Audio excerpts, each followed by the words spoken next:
उत्तराखंड में खाली हो रहे हैं पहाड़। कई गांव पलायन के चपेट में। पलायन का मुख्य कारण समय समय पर प्राकृतिक कहर, अधिक मानसून में बाढ़, पर्वतों का ढहना, वनजीवों में बाघ, गुलदार, बानरों का कहर, रोजगार, स्वास्थ्य की असुविधा और शिक्षण। पलायन रोकने में नाकाम रहा उत्तराखंड की आज तक की सभी सरकारें। उत्तराखंड में पलायन रोकने के लिए सरकार ने 2017 अगस्त में एक आयोग का गठन किया, लेकिन 8 सालों में कोई भी बदलाव नहीं दिखा। स्थिति बद से बदतर बनती जा रही है। उत्तराखंड राज्य पलायन का यह एक मुख्य मुद्दा है। ये पलायन का सिलसिला सालों से शुरू है, जब उत्तराखंड राज्य बना भी नहीं था। ये राज्य उत्तराखंड उत्तर प्रदेश में ही था। आज़ादी के बाद से ही कई परिवार पहाड़ों को छोड़कर उत्तर प्रदेश के मैदानी भागों में चले गए और उत्तराखंड के मैदानी भागों में भी चले गए, दूसरे राज्यों में चले गए। इसका मुख्य कारण रोजगार और वन्य जीवों का आतंक रहा। आज उत्तराखंड में मूल निवास और भू कानून को लेकर मांग हो रही है, लेकिन यहाँ की स्थिति ऐसी है कि उत्तराखंड के पहाड़ खाली होते जा रहे हैं। ऐसे में उत्तराखंड के पहाड़ों में खाली पड़े मकानों की तस्वीरें ये बयां करती हैं कि लोग कैसे उत्तराखंड के पहाड़ों को छोड़कर दिल्ली व अन्य शहरों में जाकर बस रहे हैं। यहाँ तक कि उत्तराखंड के मैदानी इलाकों में पहाड़ के लोग आकर अपने मकान बना रहे हैं। उत्तराखंड पलायन का दंश झेल रहा है। पलायन का मुख्य कारण बेरोजगारी, स्वास्थ्य सुविधाओं का न होना, शिक्षा और वन्य जीवों का आतंक। पहाड़ी लोग रोजी रोटी के लिए अपनी जन्मभूमि छोड़कर परदेश चला जाता है। कुछ वर्ष नौकरी धंधे करने के बाद वहीं बस जाता है, क्योंकि बुढ़ापे में गांव में अनेक प्रकार की असुविधाओं का पेशेंट को सामना करना पड़ता है। यहाँ पर उच्च शिक्षा उपलब्ध नहीं है। कई गांव में ऐसे गांव हैं जहाँ पर वन्य जीवों का आतंक है और कई गांव में सड़क तक नहीं है। रोगी को हॉस्पिटल लेकर जाने के लिए गांव में रोड सड़क नहीं है। ऐसे में रोगी को डोली या फिर लकड़ी में कुर्सी को बांधकर 4 आदमियों के द्वारा कंधे पर समय समय पर कंधा बदल बदल कर हॉस्पिटल तक ले जाते हैं। यह एक बहुत बड़ी असुविधा है। यहाँ पर पलायन के चलते लोगबाज कम हैं और जिसके कारण यह एक बहुत बड़ी असुविधा है।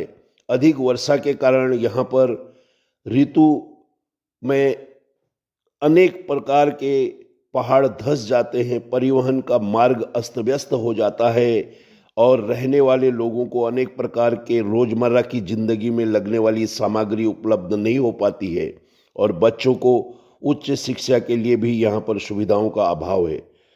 पलायन का अगर मुख्य कारण समझें तो यह असुविधाएं हैं। आज उत्तराखंड पलायन का एक मुख्य मुद्दा बनकर बैठा है। सरकार ने यहाँ पर कई प्रकार के सुविधाएं हासिल करने के लिए अपने घोषणा पत्र में बहुत सारे आश्वासन जनता को दिलाए। सरकार की ओर से मूलभूत सुविधाएं जुटाने में सरकार ने प्रयास किए। सीमांत क्षेत्रों में पलायन रोकने के लिए शुरू किए गए मुख्यमंत्री सीमांत क्षेत्र विकास योजना, सरकार ने रिवर्स पलायन पर फोकस किया, लोगों को घरों की ओर वापस लौटने के लिए प्रेरित किया, जिसके तहत अनेक जगह पर विभिन्न जिलों में लोगों ने रिवर्स पलायन भी किया। लेकिन उस समय संपूर्ण देश कोरोना की चपेट में जूझ रहा था, तो लोगों ने अपने अपने मूल गांव की तरफ पलायन किया। इनमें से कई लोगों ने स्वरोजगार में हाथ आजमाकर अपना भविष्य संवारा। पलायन के बढ़ते से आज गांव में बंदर और अन्य जंगली जानवरों का आतंक और भी अधिक बढ़ चुका है। वन्य जानवरों का बढ़ता आतंक, वर्ष 2000 से अब तक 514 लोगों की जान गई है। उत्तराखंड में मानव वन्यजीव संघर्ष के तहत 2023 में 40 लोगों ने अपनी जान गंवा चुके हैं। इनमें 13 लोगों की जान गुलदार ने ली। मनुष्य और वन्यजीवों के बीच बढ़ते टकराव की वजह से दोनों का ही नुकसान हो रहा है। इसका मुख्य कारण कटते वन और गांवों से कई परिवारों का पलायन है। वर्ष 2000 से अब तक 514 लोगों की जान गुलदार से हुई, जबकि 1868 लोग घायल हुए। गुलदार जब भी मानव आबादी में प्रवेश करता है, उसका पहला शिकार कुत्ता होता है। ऐसे में पलायन के चलते कई गांव बंजर हैं और खासकर मानसून में कुत्ते बारिश और बिजली में के चमकने के कारण ये कुत्ते दुबक जाते हैं। ऐसे में गुलदार को शिकार न मिलने पर मानव पर हमला कर देता है। अधिकतर मामलों में बच्चे और महिलाएं इसके शिकार बन जाते हैं। रुद्रप्रयाग में गए 5 सालों में 8 लोगों की गुलदार ने हत्या कर दी। हरिद्वार में एक सप्ताह में 3 लोगों पर हमला कर चुका था गुलदार। धर्मनगरी हरिद्वार का अधिकांश हिस्सा ग्रामीण क्षेत्र जंगलों से घिरा है। एक गुलदार का तो 4 साल में 5 लोगों को हरिद्वार में अपना निवाला बना लिया था। कोटद्वार में तो बाइक का पीछा करते हैं गुलदार। पौड़ी जिले में दुगड़ा, द्वारीखाल, एकेश्वर, रिखणी खाल, नैनी डंडा और बिरोखाल के ग्रामीण बीते कई वर्षों से वन जीव खासकर गुलदार और बाघ के दहशत के बीच जीने को मजबूर हैं। अभी तो गुलदार बाइक सवारों का भी पीछा करते हैं। कालागढ़ टाइगर रिजर्व के सट्टे रिखणी खाल और नैनी डंडा के गांव में जहां बाघ की चहलकदमी बढ़ गई है, वही गुलदार भी लोगों पर हमला कर जान ले रहा है।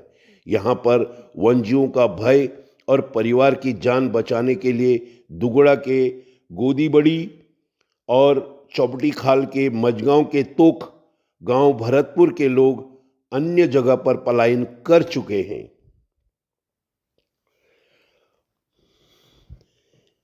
उत्तराखंड पलायन का यह दंश आज तक झेलते आ रहा है। पलायन का मुख्य कारण समझने के लिए सरकार ने कई प्रकार की योजनाएं बनाई, लेकिन उसका अभी तक कोई खास असर नहीं दिखा। इसी क्रम में अगर उत्तराखंड सरकार कोशिश करती रही तो समय आने पर क्या बदलाव है ये देखेंगे। और सरकार ने ग्लोबल इन्वेस्ट समिति भी बनाई थी। इसके तहत 3 लाख करोड़ का इन्वेस्ट होने की संभावना उत्तराखंड में जताई गई थी। अभी उद्योग कब तक स्थापित होंगे ये तो आने वाला वक्त ही बताएगा, लेकिन आज वर्तमान में आज भी दूर दूर गांव में लोग किस तरह अनेक असुविधाओं में अपना जीवन यापन कर रहे हैं, इसका आप एहसास भी नहीं कर सकते। इन पहाड़ों में स्थायी लोगों का जीवन आज भी बड़ा ही कष्टकारी है। ठंडी में तो यहाँ की हालात काफ़ी खस्त हो जाती है।